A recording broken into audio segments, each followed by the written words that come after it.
출애굽기 8장 1에서 32절 말씀입니다. 8장. 여호와께서 모세에게 이르시되 너는 바로에게 가서 그에게 이르기를 여호와의 말씀에 내 백성을 보내라. 그들이 나를 섬길 것이니라. 내가 만일 보내기를 거절하면 내가 개구리로 너의 온 땅을 치리라. 개구리가 나일강에서 무수히 생기고 올라와서 내 궁과 내 침실과 내 침상 위와 내 신하의 집과 내 백성과 내 화덕과 내 떡반죽 그릇에 들어갈 것이며 개구리가 너와 내 백성과 내 모든 신하에게 기어오르리라 하셨다 하라. 여호와께서 모세에게 이르시되 아론에게 명령하기를 내 지팡이를 잡고 내 팔을 강들과 운하들과 모두 위에 펴서 개구리들이 애굽 땅에 올라오게 하라 할지니라. 아론이 애굽 물들 위에 그의 손을 내밀매 개구리가 올라와서 애굽 땅에 덮이니. 사랑하는 형제 여러분, 6월 28일 화요일 저녁 목상에 오신 것을 환영합니다. 하나님과 사탄의 전쟁이 모세와 바로의 대리전으로 출애굽기에서 펼쳐지고 있습니다.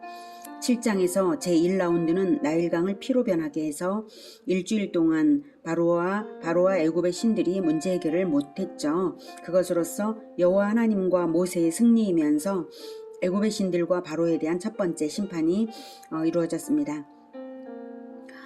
애굽이 섬기는 나일강에 신들이 있다고 말씀을 드렸죠. 크눔, 하피, 오시리스 등 그 외에도 많다고 합니다. 제2라운드인데요. 역시 관련된 애굽의 신이 있겠죠. 뿐만 아니라 마지막 라운드까지 전부 특정 애굽의 신들이 관련되고 있어요. 그러니 각각의 라운드들이 왜 꼭 그런 재앙이어야 하는가 하는 데에는 다 애굽의 우상 숭배에 대한 심판으로서 이유가 있는 것이죠. 하나님은 심판주의십니다. 결국 영적 전쟁은 딱 두 편밖에 없습니다. 하나님과 그 종들의 편이냐, 사탄과 잡신들의 편이냐, 이것입니다. 승패는 이미 정해져 있습니다. 창조주이시며 심판주이시고 구원주이신 분은 오직 하나님이시고 하나님 편에 서는 것만이 승리입니다.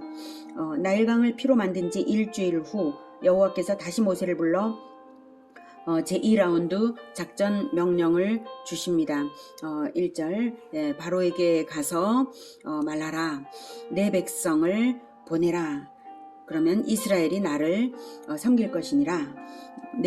바로가 만일 보내기를 거절하면 내가 개구리로 너의 온 땅을 치리라. 애굽을 가득 채우겠다고 하라. 이렇게 말씀하신 대로 또 바로에게 말했지만 거절당했고요.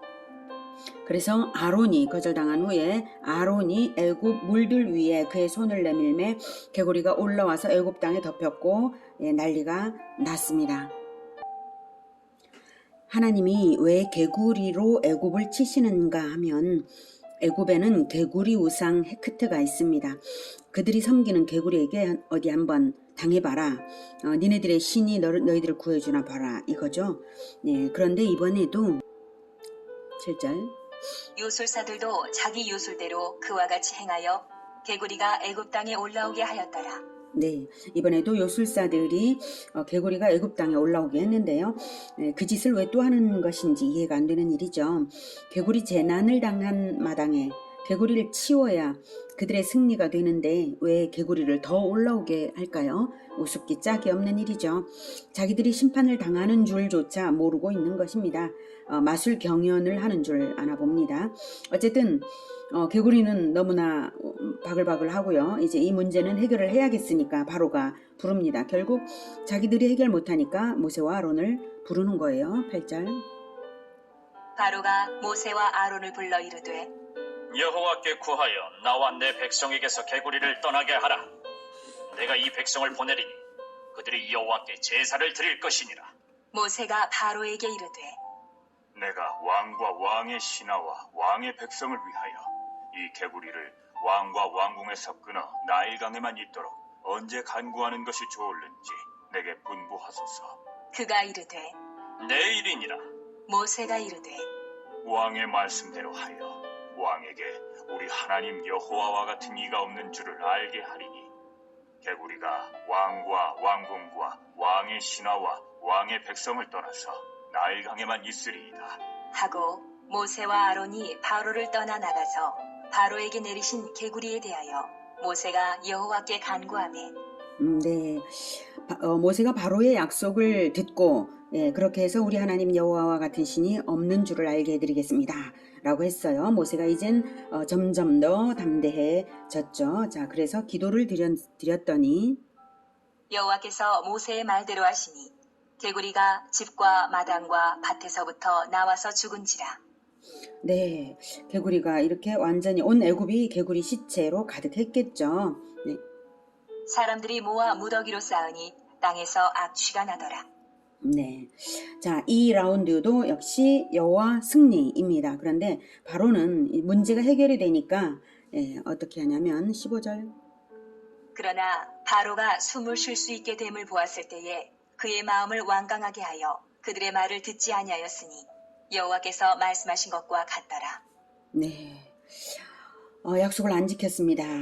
여호와께서 모세에게 이제 제3라운드 작전을 주십니다. 16절. 여호와께서 모세에게 이르시되 아론에게 명령하기를 내 지팡이를 들어 땅에 티끌을 치라 하라.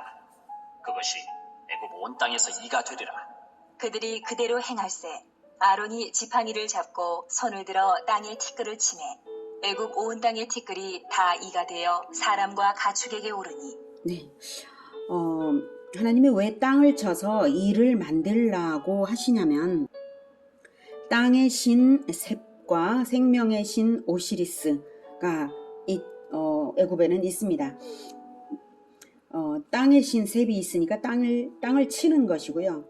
생명의 신 오시리스가 있으니까 어디 한번 생명을 만들어 봐라 이겁니다. 네가 진짜 생명의 신인가? 네.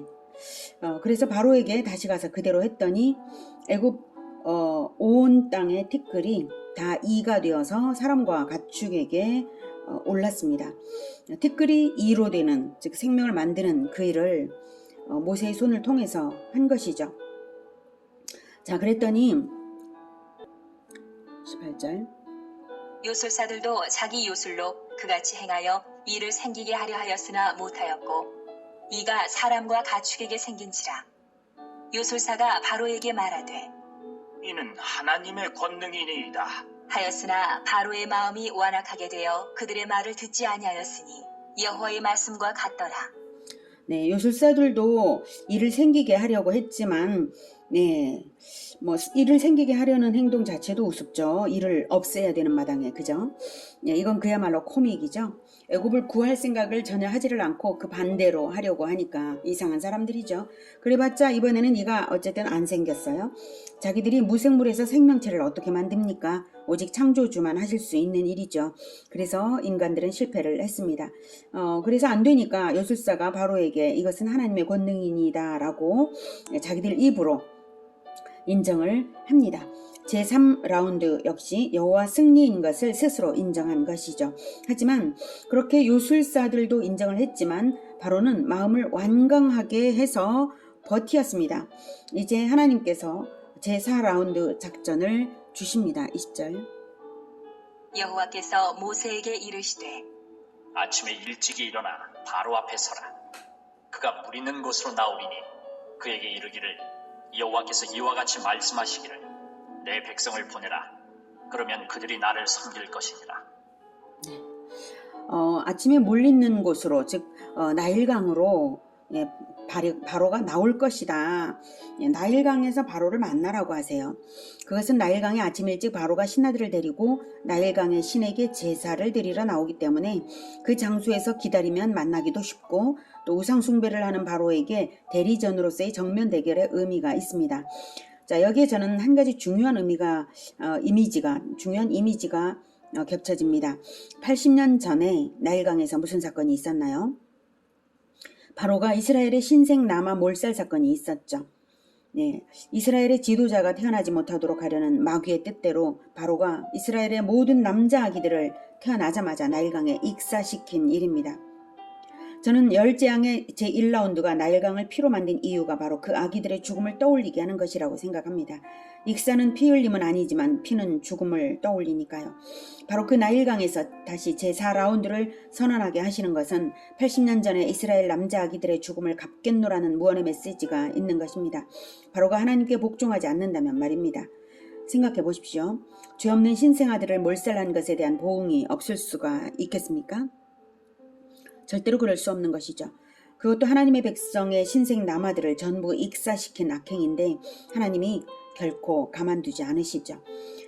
하나님이 제1라운드부터 계속해서 단계를 높여가시면서 진행하시는 것은 바꿔 생각하면 바로에게 심판을 피하거나 완화받을 수 있는 기회를 주는 것이기도 합니다. 내 백성을 보내라. 만약 안 보내면 마침내 너희가 했던 악행대로 갚아주겠다라는 메시지를 주는 것이죠. 나일강에서 만나게 하시는 것이 바로 그것입니다. 그리고 실제로 10번째 재앙은 아기들을 죽이는 재앙이 됩니다. 10재앙의 처음과 끝은 이렇게 연결되어 있는데요. 제4라운드인 파리재앙에서부터는 특별히 누구의 백성인가를 분명하게 구별하십니다. 21절 내가 만일 내 백성을 보내지 아니하면 내가 너와 내 신하와 내 백성과 내 집들의 파리떼를 보내리니 애굽 사람의 집집에 파리떼가 가득할 것이며 그들이 사는 땅에도 그러하리라. 그날에 나는 내 백성이 거주하는 고센 땅을 구별하여 그곳에는 파리가 없게 하리니 이로 말미암아 이 땅에서 내가 여호와인 줄을 내가 알게 될 것이라. 내가 내 백성과 내 백성 사이를 구별하리니 내일 이 표징이 있으리라 하셨다 하라. 하시고 여호와께서 그와 같이 하시니 무수한 파리가 바로의 궁과 그의 신하의 집과 애굽 온 땅에 이르니 파리로 말미암아 그 땅이 황폐하였더라. 네, 이렇게 하나님은 하나님의 백성을 위해 싸우시는 것을 보이셨습니다. 너희 신들이 너희를 어디 한번 구원하게 해봐라 하시는 것이죠. 왜 파리 재앙을 주시냐면 파리의 신이 있습니다. 곤충의 신 하트콕이 있어요. 애굽이 별걸 다 섬기죠. 지저분하게. 모세가 전달하여 말했고 여전히 바로는 또 무시했고요. 자, 그 다음날 무수한 파리가 가득가득 그 땅이 황폐해질 정도였습니다. 곤충의 신 하트콕이 애굽을 파리떼로부터 구해주지 못하고 있죠. 네. 그런데 이스라엘 사람들이 사는 곳에는 파리가 없었어요. 바로도 그 사실을 확인했습니다. 바로가 모세와 아론을 불러 이르되 너희는 가서 이 땅에서 너희 하나님께 제사를 드리라. 모세가 이르되 그리함은 부당하니이다. 우리가 우리 하나님 여호와께 제사를 드리는 것은 애굽 사람이 싫어하는 바인즉 우리가 만일 애굽 사람의 목전에서 제사를 드리면 그들이 그것을 미워하여 우리를 돌로 치지 아니하리이까. 우리가 사흘길쯤 광야로 들어가서 우리 하나님 여호와께 제사를 드리되 우리에게 명령하시는 대로 하려 하나이다. 바로가 이르되 내가 너희를 보내리니 너희가 너희의 하나님 여호와께 광야에서 제사를 드릴 것이나 너무 멀리 가지는 말라. 그런즉 너희는 나를 위하여 간구하라. 모세가 이르되 내가 왕을 떠나가서 여호와께 간구하리니 내일이면 파리떼가 바로와 바로의 신하와 바로의 백성을 떠나려니와 바로는 이 백성을 보내어 여호와께 제사를 드리는 일에 다시 거짓을 행하지 마소서 하고 모세가 바로를 떠나 나와서 여호와께 간구하니 네, 바로는 모세와 아론을 불렀어요. 너희는 가서 여호와께 제사를 드려라. 하지만 나가지는 말고 이 땅에서 나가지는 말라는 거죠. 이 땅에서 제사를 드리라 라고 했습니다. 애굽 땅에서 하나님께 제사를 드리라. 그러자 모세는 안 됩니다. 우리는 여호와의 명령대로 사흘길쯤 광야로 들어가서 드려야 합니다. 라고 이유들을 말을 했어요. 이제 바로가 그러자 이제 너희를 이제 보내겠다. 그렇다고 너무 멀리는 가지 말라 이러면서 허락을 했습니다. 그리고 이 백성을 보내서 여호와께 제사를 드리는 일에 다시는 거짓을 행하지 마소서 하고 모세의 말대로 모세가 그렇게 하고 하나님께 간구했습니다. 제4라운드 여호와 승리입니다. 자, 그러면 바로가 이스라엘 백성들을 보내야 하잖아요. 예. 여호와께서 모세의 말대로 하시니 그 파리떼가 바로와 그의 신하와 그의 백성에게서 떠나니 하나도 남지 아니하였더라. 그러나 바로가 이때에도 그의 마음을 완강하게 하여 그 백성을 보내지 아니하였더라. 네. 바로의 마음이 파리가 사라지니까 문제만 해결이 되면 또 원래대로 완강해지는 바로입니다. 이제 제2라운드부터 제4라운드까지 보았는데요. 특별히 하나님께서 자기 백성을 구분하시고 보호하시며 자기 백성을 위해 싸우시고 있는 것을 보았습니다. 이스라엘 백성이 사는 고센 땅은 파리가 없었죠. 어느 편에 소속되어 있는가 하는 것이 우리 인생에서 가장 중요한 일입니다. 하나님께 소속되어 있는가, 마귀에게 소속되어 있는가. 이 영적 전쟁에 대한 아무런 정보도 모르고 영문도 모르는 사람들이 하나님 소속인가 바로의 소속인가에 따라 그 운명이 달라집니다. 그리고 자기의 소속을 따라 자기 운명도 자기 왕의 운명대로 됩니다. 이것이 진실이고 진리입니다. 성경을 읽어보십시오. 하나님과 마귀, 이 두 가지 소속 외에 다른 것은 없습니다. 그래서 구원을 받는 것은 하나님께 들어오는 일만 구원을 받는 것입니다. 자기 나름의 선행을 자기 방식으로 쌓아 올리는 것이 결코 구원의 방법이 되지 못합니다. 먼저는 소속을 하나님 백성으로 전향을 하고 나서 하나님을 따라야 할 일입니다. 우리가 하나님의 백성이 되는 것은 하나님이 보내신 유일한 구세주 예수 그리스도를 왕으로 영접함으로써, 즉 소속을 그리스도의 소속으로 바꿈으로써 마귀의 소속을 떠나서 구원의 길에 들어서는 것입니다.